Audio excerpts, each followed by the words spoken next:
जय हिंद, जय भारत। मैं हूं रीना सुधार और स्वागत है आप सभी का सैनिक न्यूज विद रीना में। देखिए, आज का ये जो वीडियो है वो हमारे पेंशनर्स और फैमिली पेंशनर्स के साथ साथ सेंट्रल गवर्नमेंट के जो एम्प्लॉयज है इनके लिए भी बेहद ही खास रहने वाला है, क्योंकि 8वें वेतन आयोग से पहले केंद्र सरकार ने कर्मचारियों के अलाउंसेस में अच्छी खासी बढ़ोतरी की है। चलिए आज के इस वीडियो में इसके बारे में जानते हैं। इसके साथ साथ हम बात करेंगे एक मीटिंग की, जहां पर यह कहा जा रहा है कि एनसीजेसीएम स्टाफ साइड की क्या कोई मीटिंग होने वाली है, जहां पर 18 महीनों के डीएडीआर के एरियर को लेकर कोई डिसीजन लिया जाएगा या इसको लेकर क्या प्रयास हो रहे हैं, बात इसके बारे में करेंगे। इसके साथ साथ हम जानेंगे एक पेंशनर्स के खातों में अप्रैल महीने की पेंशन से पहले 1,60,000 रुपए का एरियर क्रेडिट हुआ है। तो ये गुड न्यूज भी आज के इस वीडियो में शेयर करूंगी।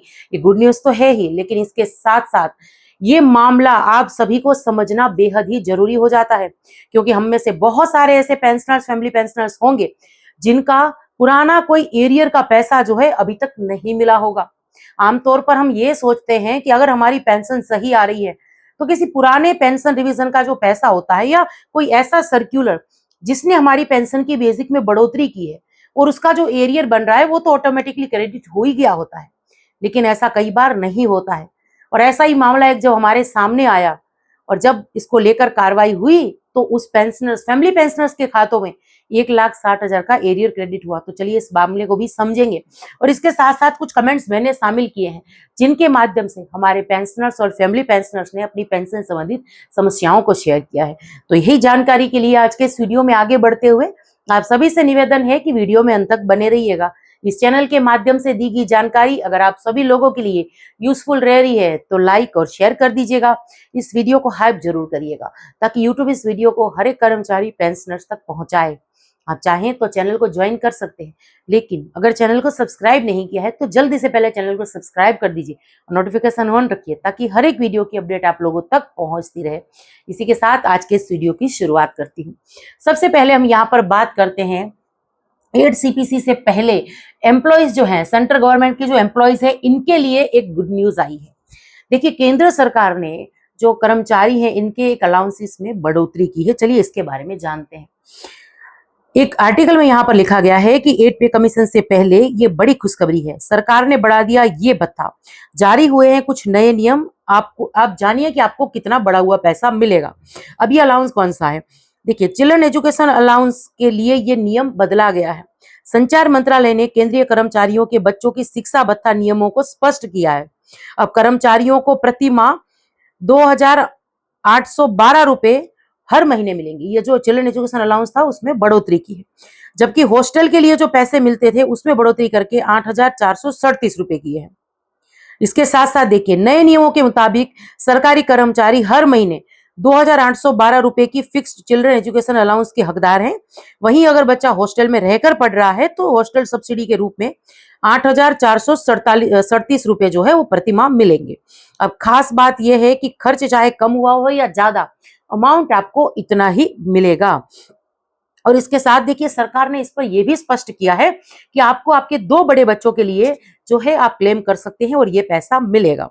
इसके साथ यदि पति और पत्नी दोनों सरकारी कर्मचारी हैं तो केवल एक ही व्यक्ति इस भत्ते का दावा कर सकता है।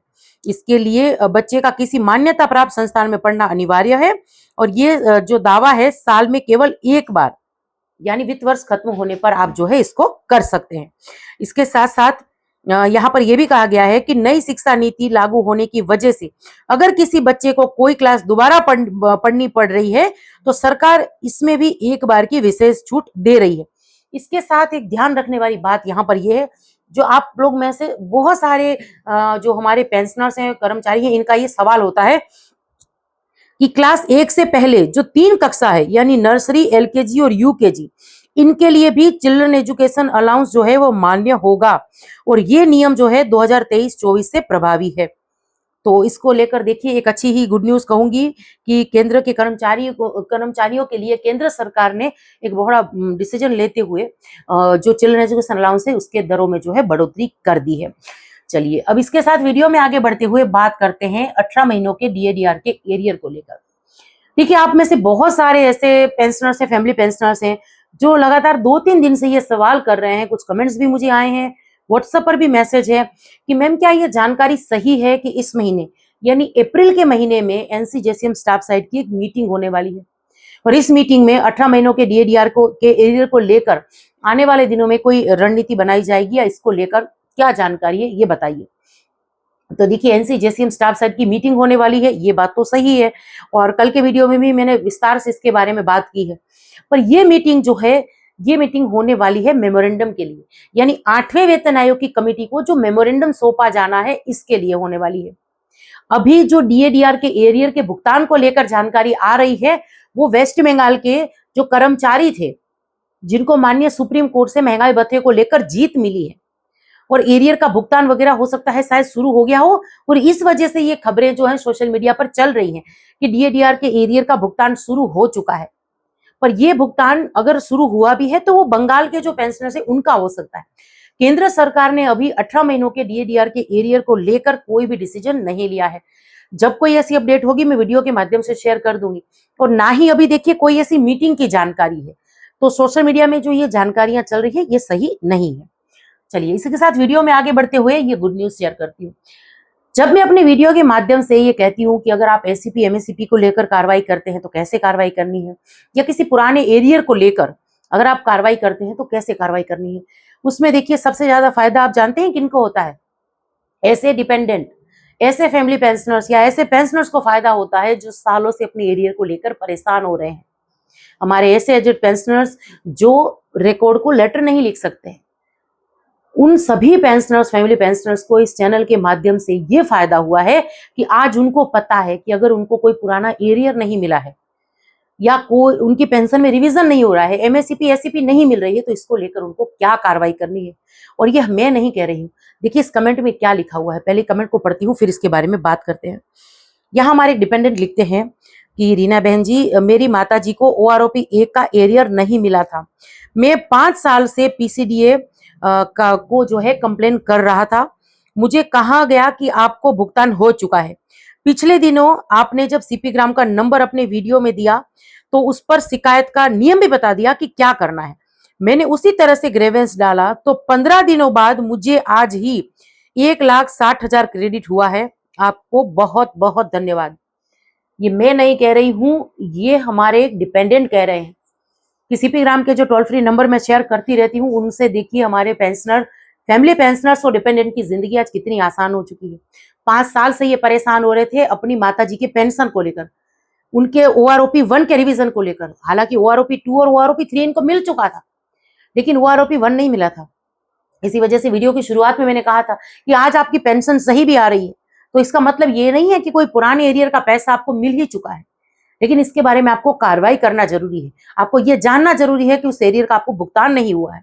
अभी देखिए इंडिपेंडेंट को पता था कि उनकी माताजी को ओआरओपी 1 नहीं मिला है और इसी वजह से जब उन्होंने कार्रवाई की तो 1,60,000 रुपए का जो ये एरियर है अप्रैल महीने की पेंशन से ही इनके अकाउंट में क्रेडिट कर दिया गया। तो एक बहुत बड़ी खुशखबरी है, एक बहुत बड़ी जीत है हमारी हर एक फैमिली पेंशनर्स के लिए और डिपेंडेंट के लिए। आज आप सभी को मैं इस चैनल के माध्यम से कहना चाहती हूँ, इस वीडियो के माध्यम से कहना चाहती हूँ कि आपके आसपास अगर कोई ऐसी फैमिली पेंशनर्स हैं या डिपेंडेंट है जो इस तरीके से एरियर को लेकर परेशान हो रहे हैं तो उन तक जो है सीपी ग्राम के नंबर जरूर से साझा करिएगा, क्योंकि सिर्फ इस चैनल के माध्यम से ही ये प्रयास होता है कि हमारे जो डिपेंडेंट हैं या हमारी जो फैमिली पेंशनर्स हैं वो बिना किसी परेशानी की अपनी कंप्लेन जो है सीपी ग्राम के थ्रू रिकॉर्ड या पीसीडी तक पहुंचाए। और यही वजह से मैं बार बार सीपी ग्राम के बारे में बात करती रहती हूँ। चलिए इसी के साथ अगला कमेंट देख लेते हैं। एक लिख रहे हैं कि मैडम जी, मेरे मदर का एज जो है 18 फरवरी 2026 में 80 साल पूरा हो गया है। उनको एडिशनल पेंशन अभी तक नहीं मिली है, प्लीज इसके लिए रिप्लाई करिए। देखिए सर, एडिशनल पेंशन को लेकर मैं समय समय पर जानकारी जो है वो देती रहती हूँ। जो रिकॉर्ड में या बैंक में या पीसीडीए में जो है पीपीओ में डेट ऑफ बर्थ सही से नहीं मेंशन होगी, ये भी एक रीजन हो सकता है एडिशनल पेंशन चालू होने का। लेकिन एडिशनल पेंशन अगर परेशानी एडिशनल पेंशन को लेकर दिक्कतें आ रही हैं तो आप क्या कर सकते हैं, सीपी ग्राम के थ्रू कंप्लेन दर्ज करा दीजिए, जल्दी से एडिशनल पेंशन शुरू हो जाएगी। लेकिन आपको भी आपकी माताजी का जो रिकॉर्ड है यानी डेट ऑफ बर्थ है, डेट मंथ और ईयर ये सही होना चाहिए। अभी थोड़े दिन पहले मैंने एडिशनल पेंशन को लेकर जो कुछ नियम थे उसके बारे में बात की थी कि कैसे हमें अपना रिकॉर्ड सही रखना है, अपना डाटा सही रखना है। तो जल्दी से पहले पीपीओ में चेक करिए कि डेट मंथ और ईयर सही है या नहीं, अपडेट है या नहीं। अगर कुछ गड़बड़ी है तो इसको लेकर जिला सैनिक बोर्ड के थ्रू कार्रवाई करा सकते हैं या सीपी ग्राम के थ्रू आप कंप्लेंट दर्ज करा सकते हैं। चलिए सबसे आखिर में ये कमेंट देख लेते हैं। एक लिख रहे हैं कि मैडम गुड मॉर्निंग, क्या 50% DADR बेसिक पेंशन में मर्ज हो रहा है या नहीं? DADR का अभी जनवरी से जो है 2 या 3 महीने हो गए, इसको लेकर अभी केंद्र सरकार ने घोषणा नहीं की है। तो देखिए, जैसे 18 महीनों के DADR के एरियर की भुगतान की बात गलत है, वैसे ही 50% DA बेसिक में मर्ज हो रहा है, ये जानकारी भी गलत है। ये सोशल मीडिया में जो बातें चल रही हैं, ये बात भी गलत है। न केंद्र सरकार ने 18 महीनों के DADR के एरियर पर कोई डिसीजन लिया है और ना ही 50% DA मर्ज पर कोई डिसीजन लिया है।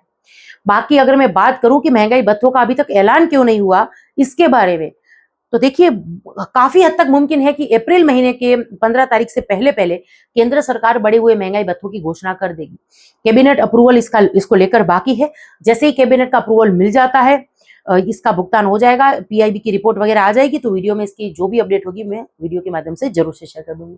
पर आज तक के लिए यही जानकारी थी जिसको लेकर आज के इस वीडियो में आई थी। अब ये जानकारी आप सब लोगों को कैसी लगी कमेंट्स के माध्यम से जरूर से शेयर करिएगा। इसी के साथ आज के इस वीडियो से विदा लेती हूँ। जय हिंद।